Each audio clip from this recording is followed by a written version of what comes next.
किसी को पालक बुरा लगता है और किसी को संतरा। मैं तो कह रहा हूँ पालक भी मत खाओ और संतरा भी मत खाओ, पनीर खा लो, टेस्ट भी मिलेगा और प्रोटीन भी। और ये बात फल सब्जियों के बारे में नहीं थी। हर चीज में साइंस ढूंढना आज के दौर का मॉडर्न जुगाड़ बन गया है। तभी हर धर्म के ठेकेदार हम फर्स्ट कहते हुए आपको नजर आते हैं कि हमारे यहाँ तो पहले से ही लिखा हुआ था, बाकियों को कुछ पता नहीं था। और कभी एक पोडियम बनेगा ना तो सभी लोग पहले पायदान पर ही होंगे, दूसरे पर कोई भी नहीं होगा, क्योंकि सभी को सभी कुछ पहले से ही पता था। हमारे कमेंट सेक्शन में एक कमेंट बहुत आयत से पाया जाता है कि एक्स पर बोला वाई पर भी बोल, वाई पर बोला अब जेड पर भी बोल। अबे जल्दी बोल, कल सुबह पनवेल निकल। जिसे बोलते हैं टू कोक फैलेसी या व्हाट अबाउटिज्म या व्हाट अबाउटरी। हालांकि मैं किसी धर्म पर कभी बात नहीं करता हूं, ये मैं बहुत बार बोल चुका हूं, पर तो भी अलग अलग धर्मों के सो कॉल्ड ठेकेदारों पर हमने काफी वीडियोस ऑलरेडी बना दिए हैं, चाहे वो पास्टर बजिंदर सिंह हो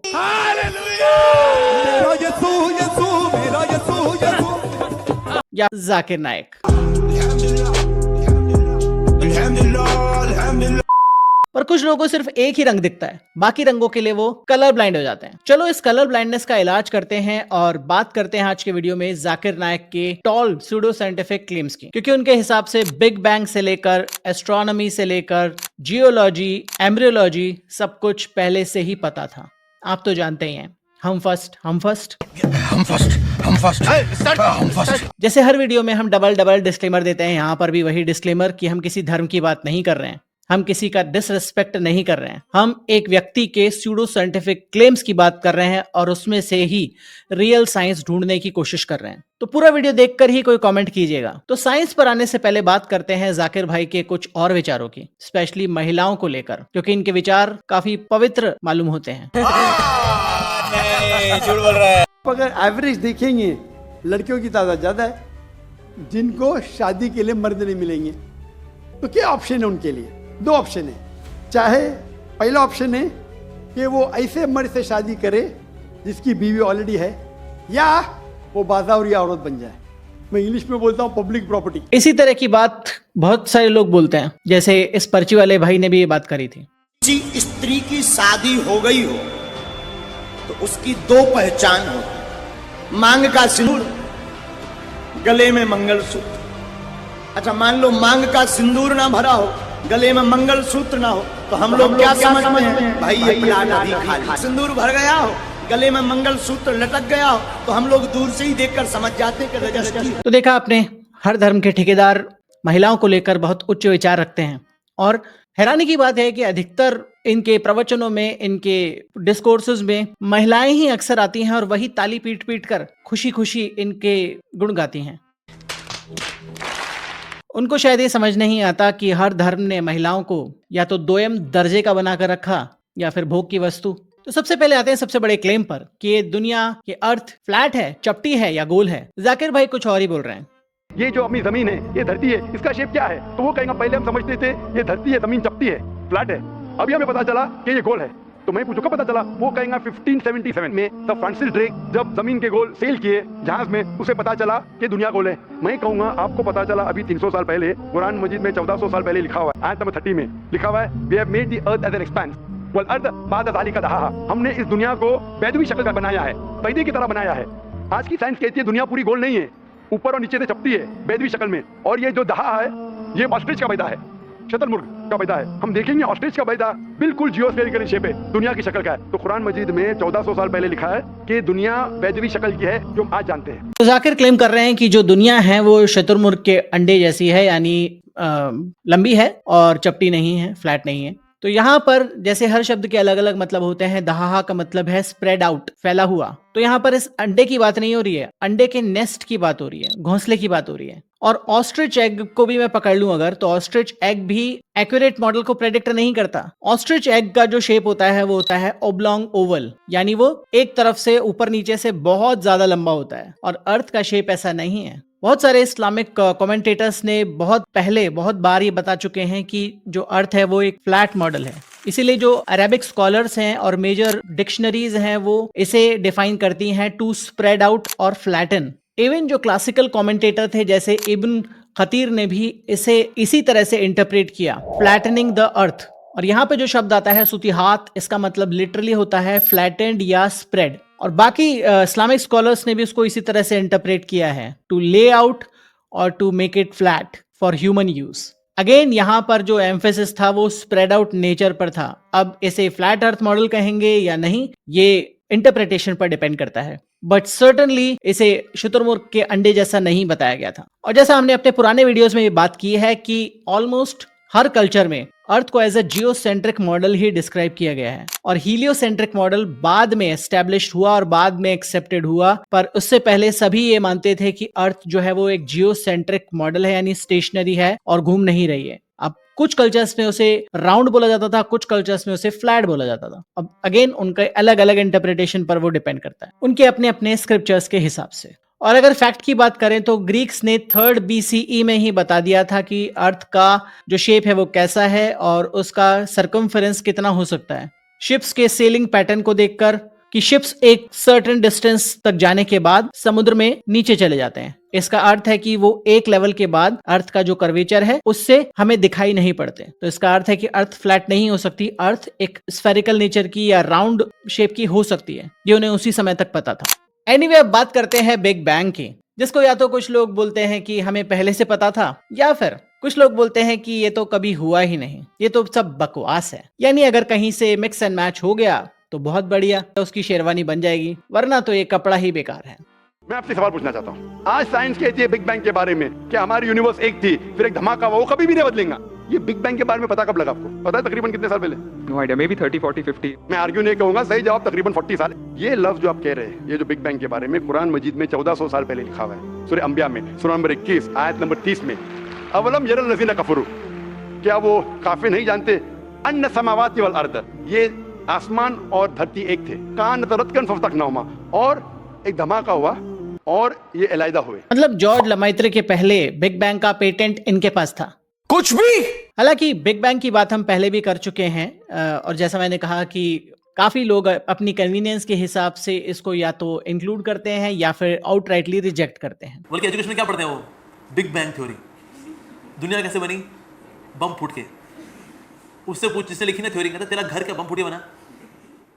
और ये बात आपको साइंस के बाकी कॉन्सेप्ट्स के बारे में भी धीरे धीरे वीडियो में आगे पता चलेगी ही। तो जाकिर नाइक का क्लेम है कि हेवन एंड अर्थ पहले एक समय पर जॉइन थे, एक धमाका हुआ और वो अलग अलग हो गए। कुछ भी। सबसे पहली बात तो बिग बैंग कोई धमाका नहीं था, जिसको हम अपने पुराने वीडियोस में बता चुके हैं। बट कॉमन सेंस पर भी जाते हैं अगर, तो अर्थ बिग बैंग के तुरंत बाद नहीं बनी। बिग बैंग से लेकर अर्थ के बनने तक 9 बिलियन ईयर्स बीत चुके थे, 9 बिलियन ईयर्स। पर तो भी किसी एक धर्म के हिसाब से दुनिया 7 दिन में बन गई और किसी और धर्म के हिसाब से ये हमेशा से प्रेजेंट थी। बट ये जो बात है ये काफी पुरानी है। सुमेरियन और ग्रीक काफी समय से, शताब्दियों पहले से मानते थे कि हेवन और अर्थ अलग अलग किए गए हैं, पहले एक साथ थे। तो ये वर्स पोएटिक हो सकता है बट साइंटिफिक नहीं।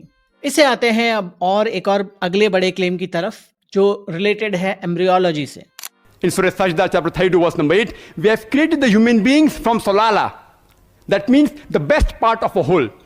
The one sperm which fertilizes the ova, out of the millions of sperm, the Quran refers to as solala, best part of the whole. And Quran says in Surah Insan, chapter 76, verse number 2, we have created the human beings from nutfatin amshaj, a minute quantity of mingled fluid, referring to the sperm as well as the ovum. Both are required for the fertilization. यहाँ पर जाकिर नायक claim कर रहे हैं कि पहले जो embryo होता है वो एक लीच लाइक सब्सटेंस होता है, फिर वो बोन्स में बनता है, फिर उस पर फ्लैश आता है, मांस आता है। तो पूरा एम्ब्रियोलॉजिकल स्टेजेस को बताने की कोशिश कर रहे हैं। सबसे पहले जो वर्ड अलाका है, अलाका, उसके जो क्लासिकल मीनिंग है वो है क्लॉट ऑफ ब्लड, जिसे बाद में, जैसे हर शब्द के साथ किया जाता है, अलग अलग मीनिंग में डिस्क्राइब करने की कोशिश, बाद में उसको लीच लाइक सब्सटेंस बताने की कोशिश की गई, बट उसका ओरिजिनल क्लासिकल जो डिक्शनरीज में मीनिंग है वो है क्लॉट ऑफ ब्लड। बट यहाँ पर क्लासिकल मीनिंग पर जाए तो ना ही एम्ब्रियो लीच लाइक होता है, ना ही एम्ब्रियो क्लॉट ऑफ ब्लड होता है। अगर एम्ब्रियो क्लॉट ऑफ ब्लड हो गया तो इसका मतलब कि एम्ब्रियो अब बचा ही नहीं। एम्ब्रियो होता है group of multiplying cells, not जमा हुआ ब्लड। और ये जो उसके बाद में बोल रहे हैं कि पहले अलाका होता है, उसके बाद मुद्गा होता है, तो ऐसा नहीं होता। जो डेवलपमेंटल स्टेज जो होती है वो एक साथ होती है। ऐसा नहीं होगा कि कभी भी एम्ब्रियो में, ऑब्वियसली बात है, कॉमन सेंस की बात है कि बोन्स का डेवलपमेंट और फ्लैश का डेवलपमेंट एक साथ होता है, अलग अलग स्टेजेस में नहीं होता। तो ये बात कहीं से भी साइंटिफिक हो ही नहीं सकती। अगेन एक ग्रीक फिजिशियन थे गैलन, जिन्होंने 2nd सेंचुरी में ही ये बात बता दी थी कि एम्ब्रियो का डेवलपमेंट कैसे होता है सबसे पहले। पर या तो जाकिर नायक ने कभी बायोलॉजी पढ़ी नहीं, या पढ़ा तो इस पार्ट को इग्नोर कर दिया होगा, कोई बात नहीं। Previously, we thought that the light of the moon was its own light. Recently, we have come to know that the light of the moon is not its own light, but it is a reflected and borrowed light.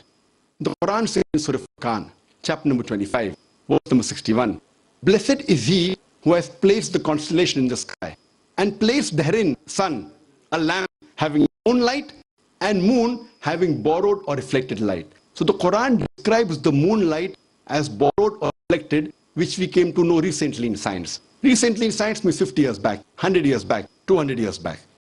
Again एक poetic words को scientific बताने की कोशिश की जा रही है।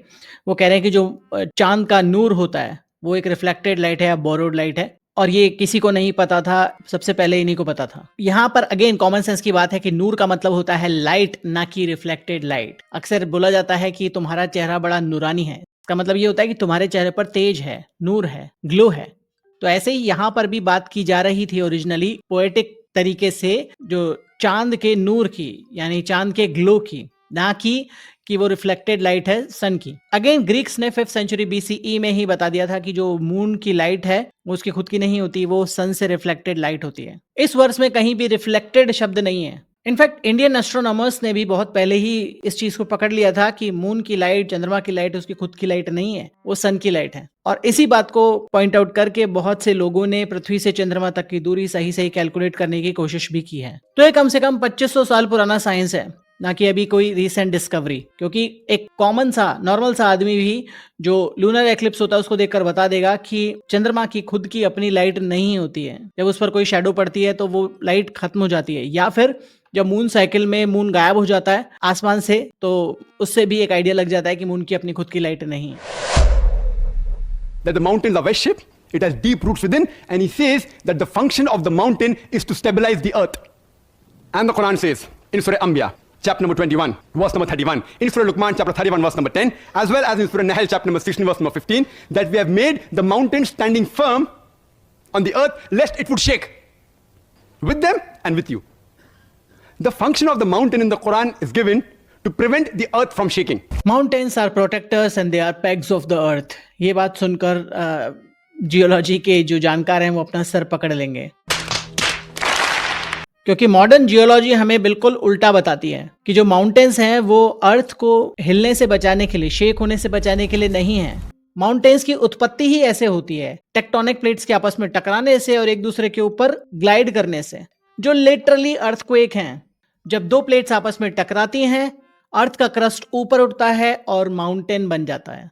हिमालयाज भी ऐसे ही बने। इंडियन प्लेट यूरेशियन प्लेट से टकराई और अर्थ का क्रस्ट ऊपर चढ़ा और इतने लंबे चौड़े माउंटेन हमें मिले। और इसी वजह से जो हिमालयन रीजन है वो काफी अर्थक्वेक प्रोन है। तो ये बिल्कुल उल्टी बात है कि जहां पर माउंटेन होते हैं वो प्रोटेक्टिंग जगह नहीं होती, पेग्स नहीं होते, बल्कि वहां पर भूकंप के आने का, अर्थक्वेक के आने का खतरा ज्यादा होता है। तो ये कैसे हो गया कि माउंटेन अर्थक्वेक को रोकने के लिए बनाए गए हैं? ये उस समय के हिसाब से बात की गई थी कि अर्थ को स्टेबलाइज करने का तरीका बड़े बड़े पत्थरों का फॉर्मेशन। ऑलमोस्ट सभी कल्चर्स ने इनको, माउंटेन्स को इसी तरह से स्टेबलाइजिंग फोर्सेस माना। तभी पहाड़ों की पूजा भी की जाती थी कई सारे कल्चर्स में कि वो हमारी रक्षा करते हैं। और जियोलॉजी हमें बताता है कि जो माउंटेन की रूट है वो और कुछ नहीं बट अर्थ क्रस्ट का अंडर साइड है, जो अंदर चला गया जब दोनों प्लेट्स आपस में टकराई, टेक्टोनिक एक्टिविटी हुई। और ऐसा नहीं कि माउंटेन उस वक्त बन गए और अब कुछ नहीं हो रहा है। जैसा एवोल्यूशन के साथ होता है वैसा ही माउंटेन भी बनते रहते हैं, बिगड़ते रहते हैं। बट इसमें क्या होता है कि मिलियंस ऑफ ईयर्स का टाइम लगता है। तो एक नॉर्मल ह्यूमन बीइंग या उनकी जनरेशंस माउंटेन को बनते बिगड़ते नहीं देख सकती, अनलेस कि वहां पर ह्यूमन एक्टिविटी हो और पूरा माउंटेन ही खोद कर निकाल दिया गया हो, वो बात अलग है। अदरवाइज माउंटेन बनना और बिगड़ना कंटिन्यूअस प्रोसेस है। तो जो माउंटेन है, पहाड़ हैं, वो क्लाइमेट को अफेक्ट करते हैं, बाकी चीज अर्थ को अफेक्ट करते हैं, बट उनका अर्थ को एक प्रोटेक्टर के रूप में कोई रोल नहीं है। अगर आपको भी लोग ऐसे ही भ्रम में रखते हैं तो आप मुझे कांटेक्ट कर सकते हैं अपने करियर को सही दिशा देने के लिए। I am a certified and experienced career guidance coach. आप मेरा ईमेल डिस्क्रिप्शन से ले सकते हैं and you can reach out to me and book a career guidance session with me. और अगर मेरी टी शर्ट पसंद आ रही है तो आप अपनी टी शर्ट डिस्क्रिप्शन से या फिर जो शॉपिंग टैब है वहां से क्लिक करके बाय कर सकते हैं। अब बात करते हैं एवोल्यूशन की। Theory of evolution is wrong, खत्म। हालांकि इस पर एक पूरा डिटेल वीडियो हम बना चुके हैं जाकिर नायक के सारे क्लेम्स को डिबंक करने के लिए, बट यहाँ पर शॉर्ट में उसको बता देते हैं। जैसे अभी तक के पूरे वीडियो में जाकिर नायक उनके क्लेम्स को साइंस के साथ मैच करने की कोशिश करवा रहे थे, अब यहाँ पर बिल्कुल उल्टा हो जाता है। अब चूंकि यहाँ पर उनका कंफर्मेशन बायस काम नहीं कर रहा है, उनको कोई मैच नहीं मिल रहा है उनकी किताबों में, तो वो कह रहे हैं कि ये तो कभी हुआ ही नहीं, ये तो एकदम बकवास चीज है। जैसे मैंने पहले भी कहा था कि अलग अलग धर्म इस गाड़ी को अपने अपने हिसाब से मोड़ते हैं। जैसे किसी धर्म में बिग बैंग का उल्लेख नहीं मिलता तो वहां पर उसको नकार दिया जाता है, दूसरे धर्म में एवोल्यूशन का कोई उल्लेख नहीं मिलता तो उसे नकार दिया जाता है। जहां से जो चीज मिले उसको उठा लो और उसको साइंस के साथ चिपका दो, और जहां जो चीज नहीं मिले उसको बोलो कि वो तो हुई ही नहीं। किट्ठा करके बंदर एक रात को सारे बंदर सोए, सुबह उठ के सारे इंसान बन के घूम रहे हैं। पागलों वाली बातें साइंसदानों को मैं कहूं, अपना पाप मत बनाओ। ठीक वैसे ही जैसे बिग बैंग को एक धर्म में नकारा जाता है, दूसरे धर्म में एक्सेप्ट किया जाता है, ठीक वैसे ही एवोल्यूशन को एक धर्म में एक्सेप्ट किया जाता है और उसकी अलग अलग स्टेजेस भी बताई जाती है कि किस तरह से जो एवोल्यूशन की स्टेजेस हैं वो कोइंसाइड करती हैं हमारे स्क्रिप्चर्स के स्टेजेस को। वहीं दूसरे धर्म में बोला जाता है कि नहीं, ऐसा कुछ नहीं है, सब बकवास है, अपने अपनी कन्वीनियंस के हिसाब से। और अक्सर जाकिर नायक इसे सिर्फ एक थ्योरी बोलते हैं जो एकदम बकवास थ्योरी है, क्योंकि वो उनके कंफर्मेशन बायस को सूट नहीं कर रही ना, इसलिए। बट हमें पता है, जो थोड़ा सा भी साइंस जानते हैं उनको अच्छे से पता होगा कि एवोल्यूशन एक फैक्ट है, और थ्योरी का मतलब भी बहुत अलग और गलत तरीके से इंटरप्रेट किया जाता है कि थ्योरी ही तो है, उठाकर पटक दो, कोई प्रूफ थोड़ी है इसका। I have not come across any book which says fact of evolution. All the books say theory of evolution. अभी कहते हैं कि no book says fact of evolution, only theory of evolution. Theory है, उसको उठाकर फेंक दो, जबकि बहुत सारे फैक्ट दे चुका है साइंस एवोल्यूशन को लेकर, जैसे ट्रांजिशनल फॉसिल्स, डीएनए सिमिलैरिटीज, और सबसे बड़ा सबूत हमारे डीएनए में बहुत सारे एंशिएंट बैक्टीरिया और वायरस का डीएनए मिलना। ये इस सब माउंटेन ऑफ एविडेंस इस बात को दर्शाते हैं कि एवोल्यूशन किस तरीके से हुआ है, स्पीसिएशन कैसे हुआ है और अभी तक कैसे ऑन गोइंग चल रहा है। तो एवोल्यूशन एक फैक्ट है, जैसे ग्रेविटी एक फैक्ट है, आप उसको झुटला नहीं सकते, वैसे एवोल्यूशन भी एक फैक्ट है जो ऑन गोइंग प्रोसेस से चलता जा रहा है। थ्योरी जो होती है साइंस में एक प्रूवन फ्रेमवर्क है जिसके टाइम एंड टाइम अगेन बहुत सारे एविडेंस दिए जाते हैं और वो अब एक स्टैब्लिश्ड साइंस होता है। Hypothesis on the other hand एक ऐसी चीज है जिसको अभी तक टेस्ट किया जा रहा है, और हाइपोथेसिस कैन बी रॉन्ग और राइट, बट थ्योरी एक बार जब उसको स्टेटस मिल गया थ्योरी का, तब उसको एक तरीके से रिप्लेस नहीं किया जा सकता अनलेस कि कोई और ग्राउंड ब्रेकिंग साइंस आ जाए। जैसे न्यूटोनियन फिजिक्स को अभी तक यूज किया जाता है आइंस्टाइन की थ्योरी के आने के बाद भी, दोनों के अपने अपने महत्व हैं। तो जिनको एवोल्यूशन सिर्फ थ्योरी लगती है उनको ये बोलना चाहिए कि ग्रेविटी भी एक थ्योरी है, मत मानो उसे। इसको रिडिक्यूल करने के लिए बहुत लोग आपको कहते हुए सुनेंगे हर धर्म में अगेन कि इंसान तो बंदर से बना है। भाई डार्विन ने कह दिया कि हम बंदर की संतान है, डार्विन ने क्यों कहा? और उसको रिडिक्यूल करके उसको हंसी में उड़ा देंगे, जबकि अगर कोई बेसिक सा साइंस का स्टूडेंट भी ये जानता है कि ये बिल्कुल झूठ है, ऐसा क्लेम करने वाले साइंस की बुक को उठाकर भी नहीं पढ़ते हैं कभी भी। तो ह्यूमन और इस तरह की जितनी भी स्पीशीज हैं उन सबका एक कॉमन एंसेस्टर था, एप लाइक कॉमन एंसेस्टर। तो जितने भी स्पीशीज हैं, जो ह्यूमन स्पीशीज हैं जो पास्ट में रही, या फिर एप स्पीशीज हैं, प्राइमेट्स हैं, उनका एक कॉमन एंसेस्टर रहा। तो ये हमें पता चलता है डीएनए एनालिसिस से कि हमारे और बाकी एप स्पीशीज के डीएनए में 98 to 99% सिमिलरिटी है।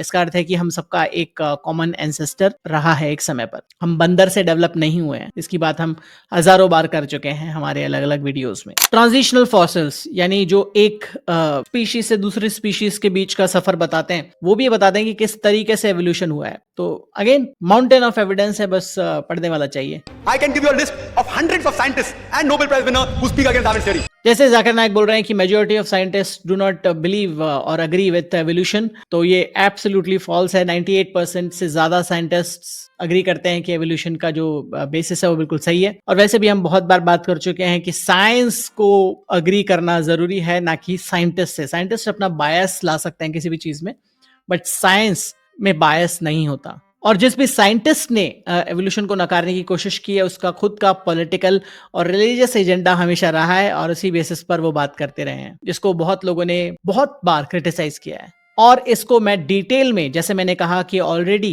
डिबंक कर चुका हूं एक पूरे लंबे वीडियो में, इसलिए यहां पर हम इसकी ज्यादा चर्चा नहीं करेंगे। मैं आपसे रिक्वेस्ट करूंगा कि वो वीडियो आप यहां पर देख सकते हैं, जिसमें जाकिर नायक के एवोल्यूशन से रिलेटेड जितने भी क्लेम्स थे हम उनकी बात कर चुके हैं ऑलरेडी। तो होपफुली आपको इस वीडियो से थोड़ा बहुत साइंस सीखने को मिला होगा। अगेन, इस वीडियो का मकसद किसी भी स्क्रिप्चर को डिसरिस्पेक्ट करने का या किसी व्यक्ति को डिसरिस्पेक्ट करने का नहीं था।